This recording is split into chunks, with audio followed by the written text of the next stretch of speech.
The unseen threat. In the vast expanse of the Milky Way, the galactic empire of Zor reigned supreme. For millennia, they had expanded their dominion, conquering countless worlds and assimilating alien races into their grand design.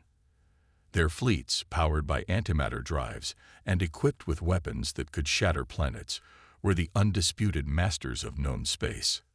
At the heart of the Empire's capital world, Zor Prime, the High Council convened.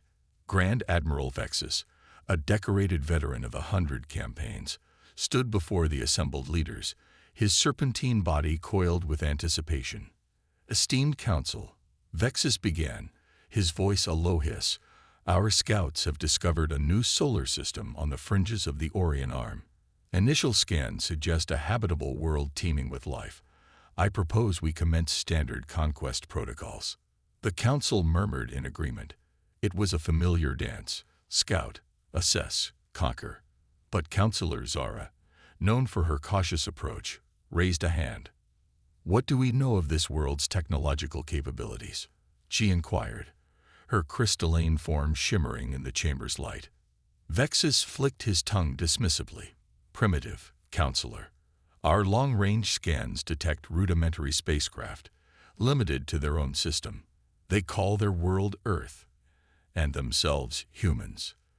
They pose no threat to the might of Zor." The Council nodded, satisfied. Yet Zara's faceted eyes narrowed. "I suggest we send a stealth reconnaissance team. Standard procedure for all potential acquisitions." Though Vexus bristled at the delay, protocol demanded he acquiesce. Within a solar cycle, the Empire's most advanced stealth vessel, the Shadow Whisper, slipped into Earth's system, cloaked from all known detection methods. Commander Xin, a master of covert operations, led the mission. Her gelatinous form allowed her to interface directly with the ship's systems, processing data at incredible speeds. As they approached Earth, Xin's excitement grew. This blue-green world, so full of life, would make a fine addition to the Empire. But as the Shadow Whisper began its scans, Xin's enthusiasm turned to confusion. "This can't be right," she murmured, her form rippling with agitation. Her second-in-command, Lieutenant Krav, a being of living metal, approached. "What troubles you, Commander?" Xin's tendrils danced over the control panel. "These readings, they don't match our initial scans. I'm detecting energy signatures that shouldn't exist in a pre-FTL civilization." Krav leaned in, his silver skin reflecting the console's glow. "Could it be a natural phenomenon?" "Negative," Xin replied. "These are artificial. And they're everywhere. Lunar bases, orbital platforms, even what appears to be a Dyson swarm in its early stages around their star." As they delved deeper, more anomalies surfaced. Earth's internet, which they easily infiltrated, painted a picture of a world just beginning to reach for the stars. Yet the Shadow Whisper's sensors told a different story, one of a civilization far more advanced than it appeared. "Look at this," Xin exclaimed, projecting a holographic image. "These aren't just satellites. They're weapon platforms, disguised as debris. And here," she highlighted another area, a fleet of ships, hidden in the asteroid belt. "Their design, I've never seen anything like it." Krav's metallic brow furrowed. "How is this possible? Our initial scans were wrong," Xin finished, "or we were meant to see what they wanted us to see." As they continued their covert surveillance, the true extent of Earth's deception became clear. The humans had somehow managed to create a global illusion, presenting themselves as a young, vulnerable species, while secretly building a formidable defense network and space fleet. "We need to report this immediately," Xin decided. But as she prepared to send an encrypted burst transmission to Zor Prime, alarms blared throughout the Shadow Whisper. "We've been detected," Krav shouted, his form shifting to battle readiness. Xin's tendrils flew over the controls. "Impossible. Our cloaking technology is unmatched." Yet the evidence was undeniable. A swarm of small, agile craft had appeared seemingly out of nowhere, surrounding the Shadow Whisper. Their designs were sleek, unlike anything in the Empire's database. Evasive maneuvers. Shin ordered, but it was too late. A beam of coherent light, more advanced than any Imperial weapon, lanced out from one of the Earth vessels. The Shadow Whisper's shields, designed to withstand the Empire's mightiest weapons, crumbled in an instant. As systems failed around them, Sin made a desperate decision. Purge all data and prepare for self-destruct. The Empire must not learn of our failure. But even this final act was denied them. Another beam struck the ship, and Shin felt her consciousness being pulled away, digitized. The last thing she saw before darkness took her was a human face on the view screen, smiling sadly. "I'm sorry," the human said in perfect Zorian, "but we can't let you leave. Welcome to Earth. We have much to discuss." As the Shadow Whisper was towed towards Earth, its crew incapacitated and its secrets laid bare, the true nature of humanity's place in the galaxy began to unfold. The Empire of Zor, in its arrogance, had stumbled upon a sleeping giant, one that had been preparing for this moment for generations. On Zor Prime, Grand Admiral Vexus grew impatient. The Shadow Whisper was long overdue for its report. As he prepared to advise the Council to proceed with the invasion, he remained blissfully unaware that the Empire's greatest challenge was about to begin. The stage was set. Humanity, hidden in plain sight, stood ready to face the stars. And the Galactic Empire of Zor was about to learn that sometimes the hunter becomes the hunted. Shadows in the void. The disappearance of the Shadow Whisper sent ripples of unease through the Empire's high command. Grand Admiral Vexus paced the strategy chamber on Zor Prime, his scales bristling with frustration. How does an entire stealth ship simply vanish? He hissed at the assembled intelligence officers. Commander Lix, head of Imperial Intelligence, stepped forward. Her holographic form flickered slightly, a sign of her agitation. "Admiral, we've analyzed all available data." The Shadow Whisper's last transmission came from the edge of the Sol system. After that, nothing. Vexus's eyes narrowed. "Your assessment, Commander?" Lix hesitated, then spoke. "Sir, I believe we may have severely underestimated the humans." The chamber erupted in murmurs of disbelief and derision. Vexus silenced them with a sharp gesture. "Explain," he demanded. Lix projected a series of images and data streams. "Our initial scans of Earth showed a pre-FTL civilization. But look here," she highlighted several anomalous readings. "These energy signatures don't match any known primitive technology. And these gravitational distortions in the asteroid belt, they're consistent with advanced cloaking technology." As the implications sank in, a chill settled over the room. Counselor Zara, who had urged caution from the beginning, spoke up. "Are you suggesting, Commander, that the humans have been deliberately concealing their true capabilities?" "It's more than that," Lix replied. "I believe they've been preparing for interstellar contact, perhaps for centuries." The revelation hit the Imperial leadership like a supernova. The Empire of Zor, in all its millennia of expansion, had never encountered a species that had hidden itself so effectively. Meanwhile, on Earth, a very different meeting was taking place. Deep beneath the surface of Mars, in a facility unknown to most of humanity, the Terran Defense Council convened. Admiral Elena Chen, Supreme Commander of Earth's hidden fleet, stood before a holographic display of the Sol system. "The Zorian scout ship has been successfully contained," she reported. "Their crew is in stasis, and we're analyzing their technology as we speak." General Adebayo, head of Earth's ground forces, leaned forward. "And what have we learned?" Dr. Hiroshi Tanaka, chief scientist of the Terran Space Initiative, stepped up. "Their tech is impressive, but not insurmountable. In some areas, particularly in stealth and energy weapons, we're actually ahead." The room filled with murmurs of satisfaction. For generations, Earth had been preparing for this moment. Ever since the discovery of the alien signal in 2047, humanity had united in secret, pooling resources and intellect to prepare for the day they would face the stars. What of their empire? Asked diplomat Yara al-Rashid, "What are we dealing with?" Admiral Chen brought up a galactic map. Based on the data we've extracted, the Zorian Empire spans a significant portion of the galaxy.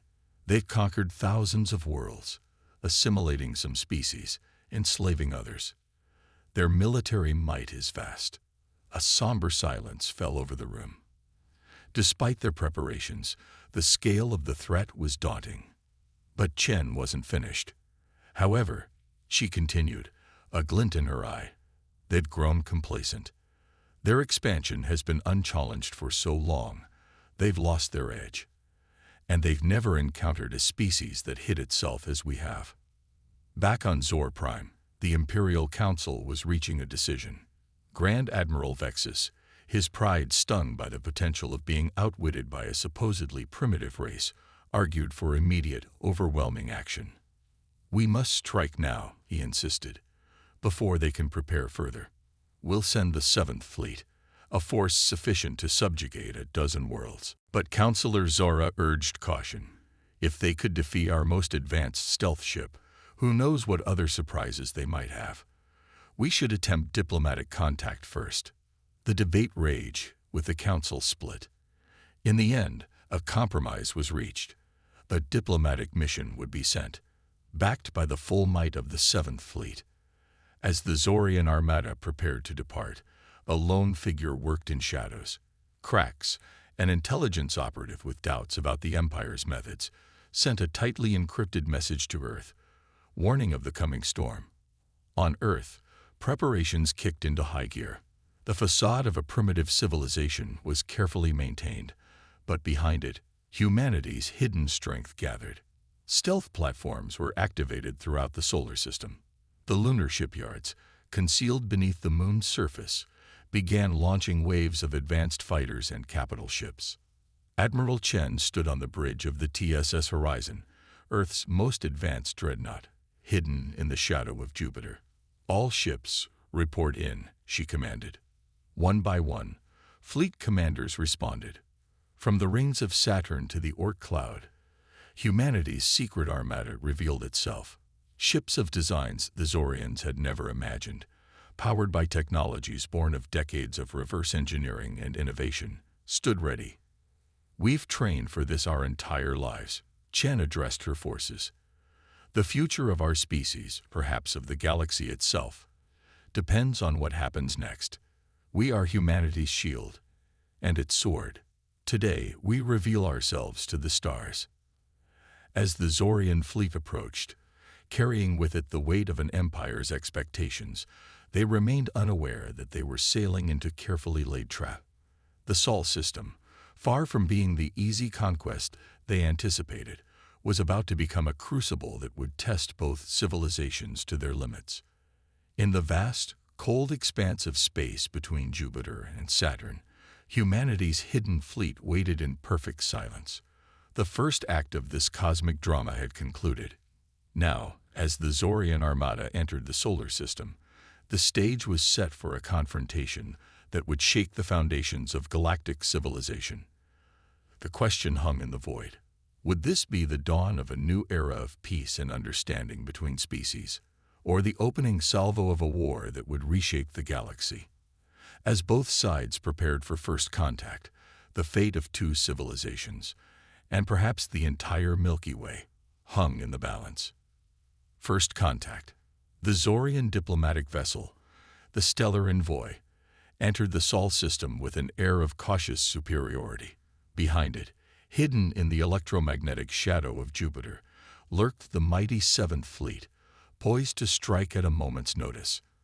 Ambassador Thrix, a veteran of 100 first contacts, stood on the bridge, his iridescent scales shimmering with anticipation. "Hail the Earthlings," he commanded, his voice a melodious trill. As the transmission was sent, the bridge crew waited in tense silence. Seconds ticked by, then minutes. Thrix's brow furrowed. Why aren't they responding? Surely their primitive systems have detected us by now. Suddenly, the ship's sensors exploded with activity. Lieutenant Zax, the sensor officer, gasped in astonishment. "Ambassador, I'm detecting multiple ships, hundreds of them. They're decloaking all around us. Before their eyes, the seemingly empty space around Earth transformed. Sleek vessels of various sizes and configurations appeared, their designs unlike anything in the Zorian database. At the center of this impressive fleet was a massive dreadnought, its hull gleaming with an otherworldly blue glow. Ambassador Thrix felt a chill run down his spine. This was not the greeting he had expected from a pre-FTL civilization. The comm system crackled to life, and a human face appeared on the main view screen. Admiral Elena Chen, her expression a mask of calm authority, addressed the stunned Zorians. "Greetings, Ambassador Thrix. I am Admiral Elena Chen of the Terran Defense Force. Welcome to Earth. We've been expecting you." Thrix, struggling to maintain his composure, replied, We? How is this possible? Our intelligence suggested your species was barely capable of interplanetary travel." Chen's lips curved in a slight smile. "Your intelligence was what we wanted you to see, Ambassador. Humanity has been preparing for this day for generations. We come in peace, but we are prepared for any eventuality." As the implications of Chen's words sank in, Thrix realized the precariousness of their situation. The mighty Seventh Fleet, their insurance policy, suddenly seemed woefully inadequate. "We propose a diplomatic meeting," Chen continued. "Our lunar base is prepared to receive you. We have much to discuss." Thrix, his training kicking in, nodded agreement. As the stellar envoy was escorted to the moon by an honor guard of Earth ships, frantic communications were exchanged with the hidden Seventh Fleet. Grand Admiral Vexus, watching from afar, seethed with a mixture of rage and fascination. On the lunar base, a marvel of engineering hidden beneath the moon's cratered surface, the stage was set for a historic encounter. Ambassador Thrix and his entourage were led into a grand chamber, its walls adorned with murals depicting humanity's secret journey to the stars. Diplomat Yara al-Rashid stepped forward to greet them. "Welcome to Luna, Ambassador. We have prepared a presentation to help you understand our history and intentions." What followed was a revelation that shook the Zorian delegation to its core. Through holographic displays and articulate explanations, the humans unveiled the truth of their civilization's progress. They spoke of the Sentinel event of 2047, when a lone radio astronomer detected a faint signal of artificial origin. This discovery, kept secret from the public, had spurred world leaders into action. Realizing they were not alone in the universe, and that contact was inevitable, humanity had united in an unprecedented way. Resources were pooled, rivalries set aside. A shadow government, composed of the brightest minds from every nation, was formed to guide Earth's preparation for cosmic citizenship. While maintaining a facade of normal technological progress, incredible advancements were made in secret. Thrix and his team watched in awe as the humans demonstrated technologies that rivaled or even surpassed Zorian capabilities. Gravity manipulation, dark energy harnessing, even the beginnings of time dilation tech, all had been developed in clandestine facilities scattered throughout the solar system. But why? Thrix finally asked, his voice trembling with a mixture of fear and admiration. Why the deception? Admiral Chen, who had joined the meeting, stepped forward. History teaches us that when a technologically superior civilization encounters a less advanced one, it rarely ends well for the latter. We needed to be ready. We needed to be equals. The implications hung heavy in the air. The Zorian Empire, in its long history of conquest, had never faced a potential foe so well prepared. As the diplomatic talks progressed, tensions remained high. The Zorians, their worldview shattered, struggled to adapt to this new paradigm. Humanity, for its part, walked a fine line between showcasing their strength and expressing genuine desire for peaceful coexistence. Meanwhile, in the space around Jupiter, Grand Admiral Vexus grappled with a momentous decision. The Seventh Fleet, the pride of the Zorian Armada, hung in the balance. Should he order an attack, trying to catch the humans off guard, Or was this the moment for the Empire to consider a new approach to galactic relations? As Vexus pondered, his sensors officer suddenly cried out, "Admiral, we're detecting multiple gravitational anomalies. By the Emperor's crest, we're surrounded." Vexus watched in disbelief as a second human fleet, even larger than the first, decloaked around the Seventh Fleet. Sleek, predatory ships took up strategic positions, their weapons systems humming with barely contained energy. A transmission cut through the stunned silence. Admiral Chen's face appeared on the main view screen, her expression stern but not unkind. "Grand Admiral Vexus, I presume. I believe it's time you joined our discussions. Your fleet is impressive, but as you can see, we've been prepared for this eventuality as well. Shall we talk about the future of our civilizations, as equals?" In that moment, as two fleets hung in the silent void of space, the balance of power in the galaxy shifted. The Zorian Empire, long unchallenged, faced a choice: adapt to a new reality, or risk a conflict with an adversary unlike any they had faced before. And humanity, stepping out onto the galactic stage, carried with it the hopes, fears, and potential of a species that had spent generations preparing for this very moment. As Vexus considered his response, the fate of two civilizations, and perhaps the entire galaxy, hung in the balance. The next few moments would determine whether this first contact would lead to a new era of cooperation, or plunge both species into a war that would reshape the cosmos. The battle for Sol. Grand Admiral Vexus, his pride wounded and his strategic mind racing, faced the most crucial decision of his long military career. The Seventh Fleet, the mightiest assemblage of Zorian military might, was surrounded by an human armada that seemed to have materialized from the very fabric of space itself. For a tense moment, silence reigned in the void between Jupiter and Saturn. Then, Vexus made his choice. "All ships, battle stations," he roared. "The Empire will not be cowed by tricks and deception." As the Zorian fleet sprang to life, weapons charging and shields flaring, Admiral Chen's voice cut through the comm channels once more. "Admiral Vexus, please reconsider. This conflict is unnecessary and—" Her words were cut short as the first salvos from the Zorian ships lanced out, a dazzling display of destructive power that had subdued countless civilizations before. But the humans were ready.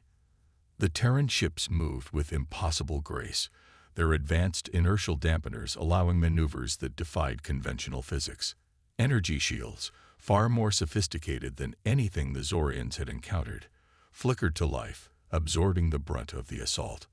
"All ships, defensive pattern Omega," Chen commanded, her voice calm despite the chaos erupting around her. "Minimize casualties. Our goal is to disable, not destroy." The battle that unfolded in the next few hours would be studied by military historians for centuries to come. The Zorian Seventh Fleet, with its overwhelming firepower and numerical superiority, found itself constantly outmaneuvered by the smaller, more agile human vessels. Terran fighters, piloted by humans and AIs working in seamless tandem, darted between the massive Zorian dreadnoughts. They targeted weapons systems and engines with surgical precision, gradually neutralizing the offensive capabilities of the invading force. Meanwhile, larger human capital ships engaged their Zorian counterparts in a dance of advanced weaponry and defensive systems. Gravitic torpedoes warped space-time itself, bypassing traditional shields.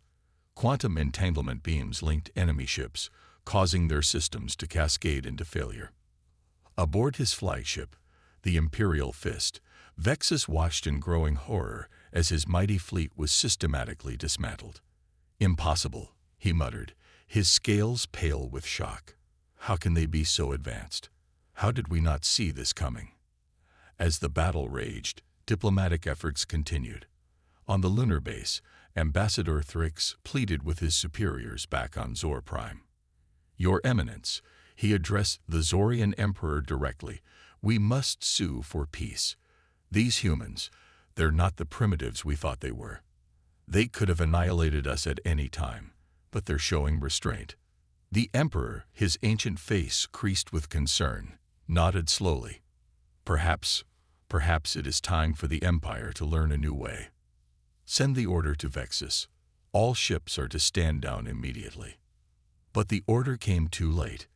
In a desperate gambit, Vexus had ordered his remaining ships to converge on Earth itself.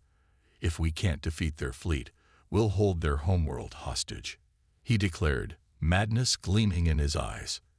It was at this moment that humanity revealed its final, most closely guarded secret. As the Zorian ships approached Earth, the planet itself seemed to shimmer and change. The blue-green orb that had been visible moments before was replaced by a colossal structure, a Dyson sphere in its early stages, encompassing the entire planet. By the Emperor's scales, Vexus breathed, his voice a mixture of awe and despair. Admiral Chen's voice rang out one last time. This is your final warning. Admiral Vexus, stand down, or we will be forced to take more drastic action. But Vexus, his mind unable to accept defeat, gave the order to fire. The weapons of the remaining Zorian ships lashed out at Earth's protective shell. For a brief moment, it seemed as if the massive structure might buckle under the onslaught. Then, with a pulse of energy that rippled through subspace itself, the Dyson sphere responded. A wave of cerulean energy washed over the Zorian fleet. Ships simply winked out of existence, transported to a containment field near Pluto. In the span of a few heartbeats, the battle was over. The Seventh Fleet, pride of the Zorian Empire, had been utterly defeated, not through destruction, but through a display of technological superiority so vast it bordered on the mythical. As the dust settled, and the stars burned cold and distant, the full impact of what had transpired began to sink in. Humanity, long hidden and prepared, had not just repelled an invasion by one of the galaxy's superpowers. They had done so while showcasing levels of technology that would reshape the balance of power throughout known space. In the aftermath, as shell-shocked Zorian crews were taken into custody and diplomatic channels hummed with frantic activity, a new era dawned. The galaxy, long dominated by the Zorian Empire and other established powers, would never be the same. Humanity had arrived on the galactic stage, not with a whimper, but with a display of force and restraint that would echo through the cosmos for generations to come. As the Terran and Zorian leaders gathered to discuss the terms of peace and the future of their civilizations, one thing became clear. The stars themselves held their breath, waiting to see what this enigmatic species from Earth would do next. The battle for Sol was over, but humanity's journey among the stars was just beginning. A new era dawns. In the days following the battle for Sol, the galaxy held its collective breath. News of the Zorian Empire's defeat spread like wildfire across subspace channels, reaching the farthest corners of known space. Humanity, a species unknown to the galactic community mere days ago, had suddenly become the focal point of interstellar attention. On Earth, the Terran Unity Council convened an emergency session. The time had come to reveal the truth to their own population. Billions watched in awe as President Amara Okafor addressed the world, unveiling humanity's secret history of preparation and the reality of their place in the cosmos. "My fellow humans," she began, her voice steady despite the weight of the moment. "Today, we step out of the shadows and into the light of a vast and complex galaxy. For generations, we have prepared in secret, united in our determination to secure our place among the stars. The deception was necessary, but that time has passed. We are no longer alone, and we are no longer hidden." As humanity grappled with this paradigm shift, the diplomatic landscape of the galaxy underwent a seismic change. The Zorian Empire, its aura of invincibility shattered, faced internal strife and external pressures. Subject species, long held under the Empire's thrall, began to stir with thoughts of independence. On Zor Prime, the imperial palace was a hive of activity. The Emperor, ancient and wise, recognized the need for drastic change. In a historic address, he announced the reformation of the Empire into a galactic confederation, with member worlds given unprecedented autonomy. "We have ruled through force for too long," the Emperor declared, his words broadcast across thousands of worlds. "The humans have shown us a different path, one of strength through unity and innovation. It is time for the Zorian people to evolve."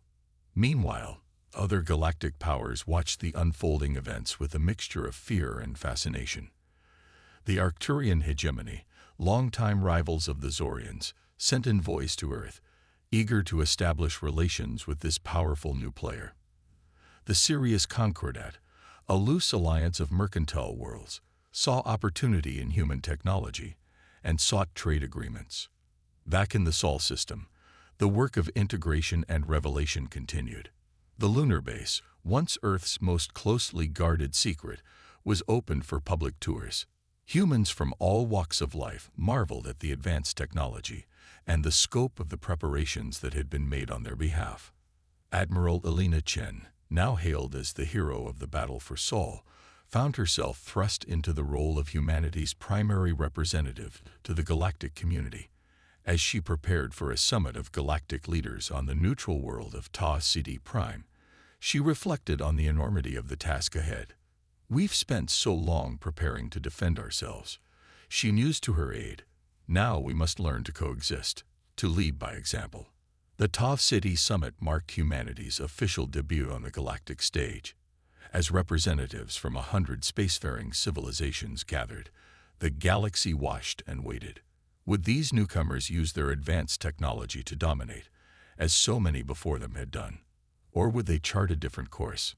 President Okafor, addressing the assembled delegates, laid out humanity's vision for the future. "We come not to conquer, but to connect," she declared. "Earth extends a hand of friendship to all peaceful civilizations. We offer our technology and our unique perspective to help build a more equitable galaxy." The response was overwhelming. Many species, particularly those from younger or less advanced civilizations, saw in humanity a potential protector against the often harsh realities of galactic politics. Others, including reformed members of the Zorian leadership, sought partnerships to drive unprecedented scientific and cultural exchange. Not all reactions were positive, however. Some established powers viewed humanity's rapid rise with suspicion and fear. Whispers of secret alliances and plans to contain Earth's influence began to circulate in the darker corners of the galaxy. As the summit concluded, a new galactic order began to take shape. The Terran Accords, a series of treaties and agreements, laid the groundwork for increased cooperation in scientific research, cultural exchange, and mutual defense. Earth, once isolated and hidden, now stood at the center of a growing network of interstellar relationships. The years that followed saw explosive growth and change throughout known space. Human technology, shared judiciously, sparked a renaissance of innovation. The secrets of the Dyson sphere, carefully revealed, opened new frontiers in energy production and planetary engineering. Earth's unique approach to AI partnership led to breakthroughs in sentient rights across multiple species. Yet challenges remained. As humanity's influence grew, so did the complexity of their role in galactic affairs. They found themselves mediating ancient conflicts, navigating delicate cultural differences, and facing ethical dilemmas on a cosmic scale. 5 years after the battle for Sol, Admiral Chen stood on the observation deck of Harmony Station, a massive space habitat orbiting Jupiter. Below her, delegates from 100 worlds mingled, their varied forms a testament to the diversity of life in the universe. Scientists, diplomats, and artists from across the galaxy had gathered for the first Galactic Cooperation Summit, hosted by Earth. As she watched a group of Zorian younglings play with human children, their earlier enmity forgotten, Chen felt a sense of profound hope. The path ahead was uncertain, filled with both promise and peril, but humanity had faced the unknown before and thrived. "Admiral," her aide interrupted her thoughts. "It's time. They're ready for you to open the summit." Chen nodded, straightening her uniform.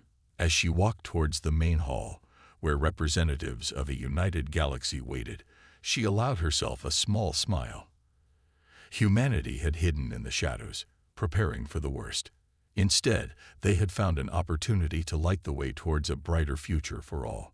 The stars, once distant and unreachable, now pulsed with possibility. And humanity, no longer alone, no longer hidden, stood ready to face whatever challenges the vast cosmos might bring. As the doors to the Grand Hall opened, Admiral Chen took a deep breath.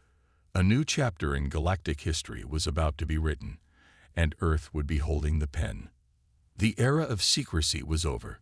The age of exploration, cooperation, and limitless potential had just begun.